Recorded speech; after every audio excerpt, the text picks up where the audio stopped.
Hello മഴത്തോരും മുമ്പേ പുത്തൻ promo വിശേഷങ്ങളിലേക്ക് എല്ലാ കുട്ടികാർക്കും സ്വാഗതം. അങ്ങനെ നമ്മുടെ ബാലചന്ദ്രന്റെ വീട്ടിൽ പുകഞ്ഞുകൊണ്ടിരിക്കുകയാണ് പ്രേക്ഷകരെ. നമ്മുടെ വൈജയന്തിയും ബാലചന്ദ്രനും അങ്ങോട്ടും ഇങ്ങോട്ടും അടിയാണ് കേട്ടോ. അലീനയെ വിട്ടു കൊടുക്കൂല എന്ന് പറഞ്ഞ് നമ്മുടെ ബാലചന്ദ്രനും അലീനയെ അവിടെ നിന്നും പടിയിറക്കണം എന്ന് നമ്മുടെ വൈജയന്തിയും.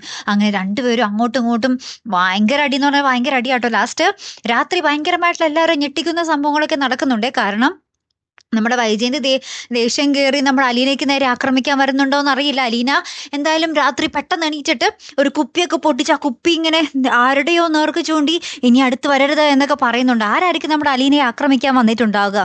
പിന്നീട് നമ്മുടെ വൈജയന്തി നമ്മുടെ ബാലചന്ദ്രന്റെ അടുത്ത് പറഞ്ഞിട്ട് ഞാൻ പോകുവാണ് എന്നും പറഞ്ഞിട്ട് അവിടെ നിന്ന് പെട്ടിയും കിടക്കുകയൊക്കെ ആയിട്ട് ഒരു കാറിന് പോകുന്നുണ്ട്. ശേഷം നമ്മുടെ ഇടക്ക് വെച്ച് നമ്മുടെ വൈജയന്തി പോകുന്നതിന് ഇടക്ക് വെച്ച് കാറിന്റെ നിയന്ത്രണം വിട്ട് കാറ് തലകുത്തി മറിഞ്ഞ് വൈജയന്തി ഒരു മുട്ടൻ ആക്സിഡന്റിൽ പെടുന്ന ഒരു ദൃശ്യങ്ങളാണ് കൂട്ടുകാരെ നമുക്ക് ഏറ്റവും ഒടുവിൽ കാണുവാൻ സാധിച്ചത്. ഏറ്റവും ലാസ്റ്റ് ഉണ്ടല്ലോ വൈജയന്തി ഇങ്ങനെ ചോരയിലൊക്കെ കുളിച്ച് ആംബുലൻസ് ഒക്കെ വന്ന് സ്ട്രക്ചറിൽ കയറ്റി വൈജയന്തിനെ ഇങ്ങനെ ഹോസ്പിറ്റലിലേക്ക് കൊണ്ടുപോകുന്നുണ്ട്. ഇനി എന്തായിരിക്കും സംഭവിക്കാൻ പോകുന്നത് അല്ലേ? കാത്തിരുന്ന് എന്നെ കാണട്ടെ. അടുത്തൊരു വീഡിയോയുമായി വരുന്നത് വരയ്ക്കും ഗുഡ് ബൈ.